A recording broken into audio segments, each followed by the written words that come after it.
Mesdames et messieurs, bonjour, heureux de vous retrouver dans cette édition de 15 heures. Voici les titres.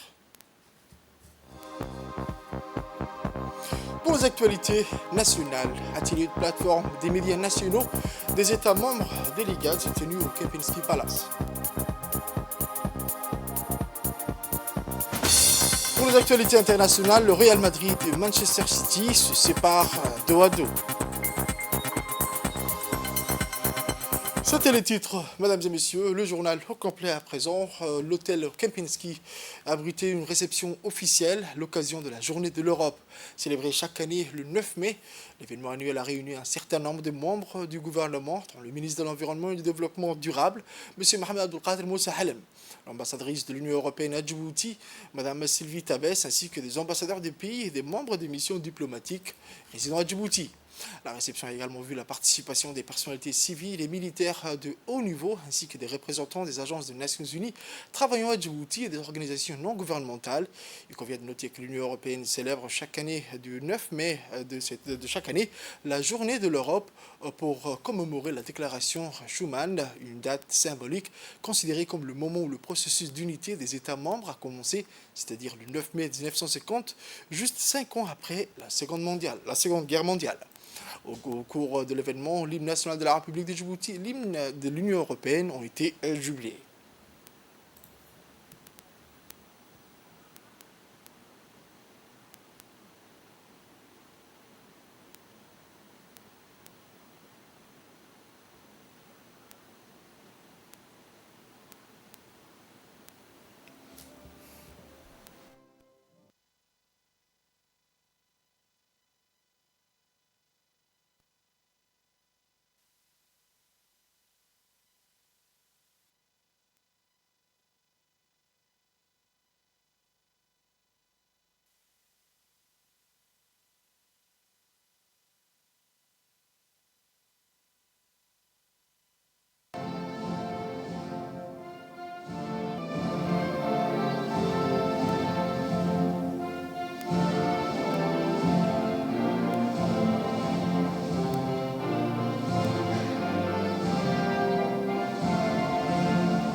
Dans un bref discours, l'ambassadrice de l'Union européenne à Djibouti, Mme Sylvie, a souligné l'étroite coopération entre Djibouti et l'Union européenne, soulignant la volonté d'approfondir les relations déjà existantes entre les deux parties dans les prochains jours.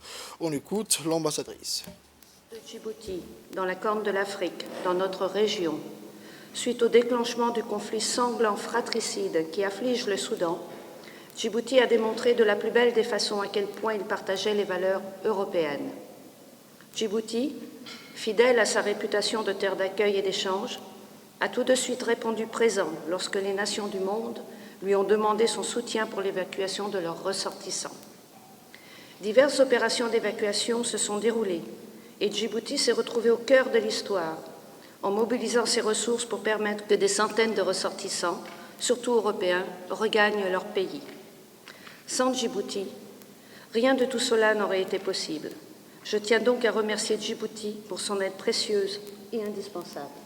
Je tiens à exprimer toute ma gratitude et ma fierté de servir dans ce pays si chaleureux et si grand de son rayonnement, si grand de sa stabilité, si grand de sa population. Les Djiboutiens connaissent ce que représente la paix et s'assurent au quotidien de faire vivre ces valeurs. Quelle belle leçon au monde. Pas par de vaines paroles, mais par des actes. Merci. Djibouti accueille naturellement le siège de l'IGAD. L'Union européenne a un partenariat de longue date avec l'IGAD, partenariat qui était principalement axé sur la mise en œuvre de projets avec une envergure régionale. Ce partenariat continuera bien entendu, mais l'IGAD a aussi démontré qu'elle pouvait être une plateforme sans sa pareille dans la région, pouvant contribuer à la stabilisation de cette région. Nous allons écouter à présent l'allocution du ministre de l'Environnement et du Développement durable, M. Mohamed Abdelkader Moussa Halem. On écoute. Je suis honoré de me joindre à vous ce soir à cette date historique du 9 mai pour la célébration de la Journée internationale de l'Europe pour commémorer la déclaration Schuman du 9 mai 1950 et qui marque le début de la construction de la communauté européenne. Djibouti, en tant que partenaire historique et stratégique de la communauté européenne, ne peut que saluer les remarquables avancées enregistrées depuis cette date au sein de la communauté européenne. Je me félicite également de l'évolution positive de nos relations avec ces partenaires si précieux qu'est l'Union européenne.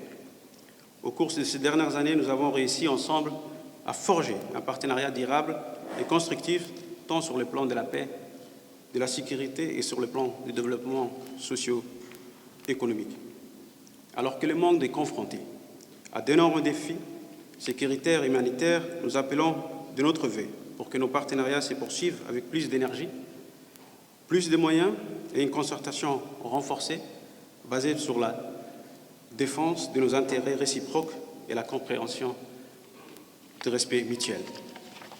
Madame l'ambassadrice, je tiens à vous assurer de la ferme volonté du gouvernement de la République de Djibouti à pérenniser la coopération avec l'Union européenne, tant sur le plan bilatéral que sur le plan multilatéral, notamment l'IGAD et au sein duquel notre pays joue un rôle incontournable pour la paix et la stabilité. Je ne peux clore mon allocution sans mentionner la collaboration efficace entre les autorités djiboutiennes et les pays européens lors des opérations de rapatriement sur Djibouti d'environ 2000 ressortissants étrangers, dont une grande majorité d'Européens. Je vous souhaite à vous et à l'ensemble des ambassadeurs européens à Djibouti nos meilleurs vœux de réussite et bonne fête. Pour les actualités à la une de ce journal, mentionné dans les titres de cette édition, le meeting national des médias de l'IGAD s'est tenu aujourd'hui le 10 mai 2023 à l'hôtel Djibouti Palace Kempinski, rassemblant des personnalités médiatiques et régionales des pays membres de l'IGAD pour partager des informations et explorer les opportunités de coopération. Le premier jour de cet événement s'est concentré sur la réalisation d'objectifs spécifiques, notamment le partage d'informations sur le fonctionnement de la communication de l'IGAD avec les médias en général, l'apprentissage d'organisation structurelle des ministères de l'information et des médias nationaux, mais aussi l'exploration des meilleures façons de travailler avec eux. L'événement visait également à identifier les domaines de coopération entre les maisons de médias, à partager les connaissances et les meilleures pratiques, à établir une plateforme pour contribuer et emprunter des actualités, ainsi qu'à examiner et finaliser le protocole d'accord pour signature. L'événement a été présidé par des personnalités notables, à savoir le secrétaire exécutif de l'IGAD, l'ambassadrice du Soudan à Djibouti, mais aussi le ministre des Communications chargé des postes et des télécommunications. Le deuxième jour de cet événement est prévu pour demain, le 11 mai.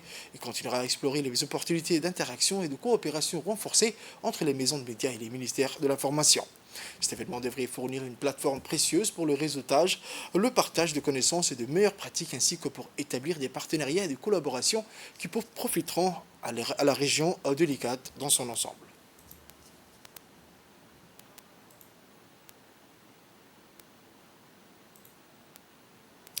Nous allons écouter un extrait de l'intervention du ministre de la Communication chargé des postes et des télécommunications, son Excellence M. Redouane Abdoulaye Bahdoun. Un grand honneur et une profonde gratitude que je vous accueille aujourd'hui à Djibouti, terre hospitalière de rencontres, d'échanges pour une importante réunion des responsables des médias de l'IGAD. En tant que ministre de l'Information de Djibouti, je suis fier de vous accueillir dans notre magnifique pays qui se tient au carrefour des nations de l'Afrique de l'Est. Permettez-moi tout d'abord de saluer chaleureusement les représentants de 7 pays de l'IGAD qui sont réunis ici aujourd'hui. Cette réunion revêt une importance capitale pour renforcer notre coopération régionale dans le domaine des médias et de l'information. Je suis convaincu que cette plateforme numérique que nous allons lancer aujourd'hui ouvrira de nouvelles perspectives pour la diffusion rapide et efficace de nouvelles et des informations concernant les activités de l'IGAD et de notre région. L'IGAD a toujours été un catalyseur de paix, de stabilité et de développement dans l'Afrique de l'Est. En encourageant le dialogue, la coopération et la compréhension mutuelle, cette organisation régionale a joué un rôle crucial dans la promotion de la prospérité et du bien-être de nos peuples. Aujourd'hui, nous franchissons une nouvelle étape en créant une plateforme numérique qui facilitera encore davantage les échanges d'informations et renforcera notre coopération médiatique au sein de l'IGAD. Mesdames et messieurs, nous vivons à une époque où les médias et les technologies de l'information jouent un rôle central dans la société. Les nouvelles et les informations circulent à une vitesse sans précédent, transcendant les frontières géographiques et rapprochant les peuples. Cependant, cette abondance d'informations soulève également des défis, notamment en matière de vérification des faits et de préservation de l'intégrité journalistique. C'est pourquoi il est essentiel que nous, en tant que responsables des médias, travaillions main dans la main pour promouvoir des normes éthiques élevées et une information juste et de qualité. La plateforme numérique de l'IGAD que nous allons signer aujourd'hui offre une occasion unique de partager nos meilleures pratiques, d'échanger des idées novatrices et de renforcer notre collaboration pour promouvoir une information juste, précise et responsable. Nous allons écouter à présent une réaction recueillie auprès du directeur de la communication, M. Mir. On écoute. Aujourd'hui ici pour une réunion de l'IGAD avec les médias des pays membres. La réunion a pour objet de discuter d'un accord de paix qui avait été initié en 2017 pour mettre en place une plateforme numérique qui va rassembler tous les médias. Et cette plateforme est destinée à être utilisée par les journaux, les télévisions, les radios, bref, tous les organes de presse des pays membres de l'IGAD pour à la fois alimenter et avoir aussi accès aux informations qui sont là-dedans. Donc ce sera pour d'abord sensibiliser les peuples de nos pays, de notre région, sur les activités de l'IGAD. Ensuite aussi pour toutes les questions qui se posent actuellement. C'est une plateforme qui va être bénéfique pour les médias parce qu'ils auront l'occasion d'échanger et de savoir un peu chacun sur ce qui se passe de l'autre côté de son pays. Et nous allons aujourd'hui bien discuter des termes et conditions d'utilisation de cette plateforme. Et Inch'Allah, on parviendra à un accord, signer ainsi l'accord d'utilisation de cette plateforme. Ce mardi 9 mai, à l'Académie de police a eu lieu la cérémonie de clôture du séminaire organisé par l'USF, une organisation régionale chargée de la promotion de la paix et de la sécurité. Ce séminaire axé sur la promotion de la paix et la protection de l'environnement auprès de la jeunesse a vu aujourd'hui la participation du directeur de l'Académie de police, le colonel Omar, du directeur administratif financier de l'ISF, le colonel Mohamed Barkhad Aden, mais aussi le directeur adjoint de la direction des relations internationales de la police nationale, le colonel Youssef El-Tiré, qui ont brillamment soutenu cette rencontre avec la jeunesse sur le thème de la paix et du développement durable. Cet échange fut entamé par un mot d'appréciation plein d'entrain d'une représentante élue des jeunes suivi d'un discours d'un membre de l'ISF, originaire d'Éthiopie. Les jeunes réceptifs à la sensibilisation menée en leur faveur ont pu assister à une série de discours des officiers supérieurs, à commencer par le colonel Omar qui a su trouver les mots justes pour inspirer les jeunes et leur garantir le soutien nécessaire pour les impliquer à la promotion de la paix, suivi du colonel Mohamed Barkhad Aden qui, par son intervention, a non seulement motivé les jeunes, mais a aussi clôturé la cérémonie par une série de remerciements. Par la suite, l'intégralité des participants du séminaire ont pu procéder à la plantation d'arbres au sein de l'Académie de police, d'abord pour renforcer les espaces vers l'Académie, puis afin d'impliquer la population, notamment la jeunesse, à œuvrer pour la protection de l'environnement et la sensibiliser à la paix, le développement durable, la cohésion sociale et la sécurité. Cette cérémonie riche en activités fut clôturée par une photo de famille, symbole de l'amitié interrégionale présente lors de ces 3 jours de séminaire. Grand format de ce journal, atteint d'albinisme, Doro Hassan, une Djiboutienne qui vit depuis 2009 à la cité de Nassib avec ses parents et sa sœur qui a cette maladie génétique qui est l'albinisme. Le grand format de cette édition, présenté par la rédaction. On écoute.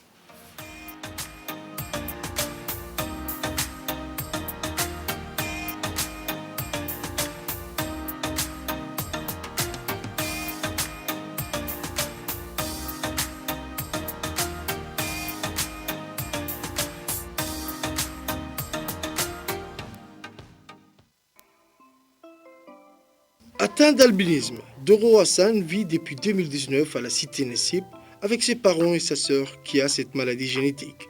Une maladie qui se caractérise par le manque de mélanine dans l'épiderme. La mélanine est un pigment naturel qui protège la peau et les yeux des rayons ultraviolets du soleil. Par conséquent, les albinos sont très sensibles à la lumière et donc à la chaleur et nécessitent une protection particulière. C'est dans ce cadre que la Fondation IOG pour le logement est venue en aide à cette famille qui, depuis 3 ans, a rejoint les centaines d'autres logés et soutenus par la même institution. La mère de famille nous fait part du profond changement que l'octroi de cette maison a apporté au sein du foyer. Une situation qui s'est améliorée en quelques temps seulement. Avant, nous avions une maison en location à Ouahaldaba. Ensuite, ici, l'électricité est gratuite, nous ne payons pas de loyer, nous avons un climatiseur, alhamdoulilah, nous vivons dans de bonnes conditions. Doro Hassan travaille aujourd'hui à la CNSS. Elle a été recrutée peu après le dépôt de sa candidature. Comme chaque matin, elle pointe comme tous les autres employés. Doro s'est très vite intégrée dans son milieu professionnel.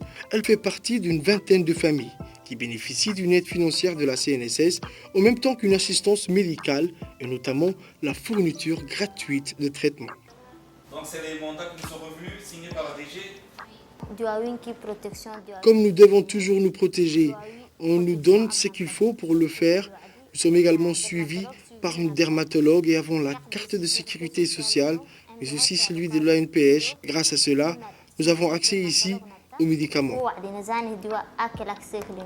Avec son salaire qui vient de s'ajouter aux différentes prestations, Doro mène une vie de tout ce qui est plus normal, loin des soucis qui étaient siennes il y a encore 3 ans. Comme pour Doro, ce sont des centaines de familles qui ont vu leurs conditions de vie s'améliorer pour le meilleur avec la Fondation IOG pour le logement.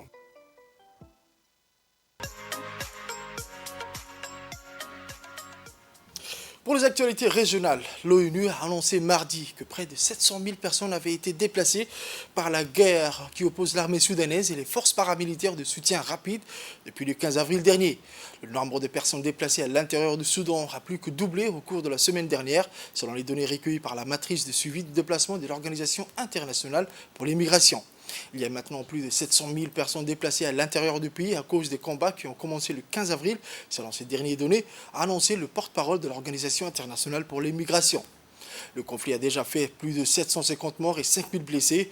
Près de 150 000 réfugiés ont fui vers les pays voisins, tandis que les déplacés à l'intérieur du Soudan sont désormais plus de 700 000, selon l'ONU, plus du double par rapport aux 340 000 comptabilisés mardi dernier. Beaucoup ont fui Khartoum, une ville de 5 millions d'habitants où ceux qui restent vivent désormais barricadés chez eux.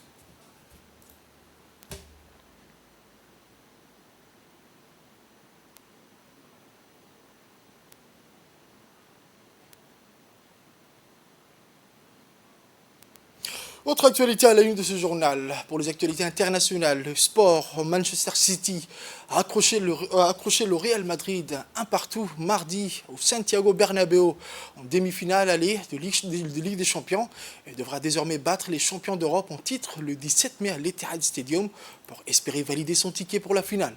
Vinicius a ouvert la marque à la 36e minute d'une puissante frappe du droit décochée depuis l'entrée de la surface après un contre-éclair amorcé par Eduardo Camavinga qui a laissé Bernardo Silva derrière lui.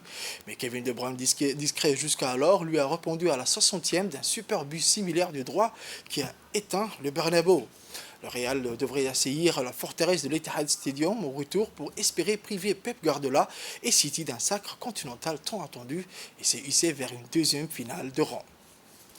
C'est tout pour ce journal de 15h, mesdames et messieurs. Merci à vous de l'avoir suivi et restez avec nous pour la suite du programme sur Télé Djibouti.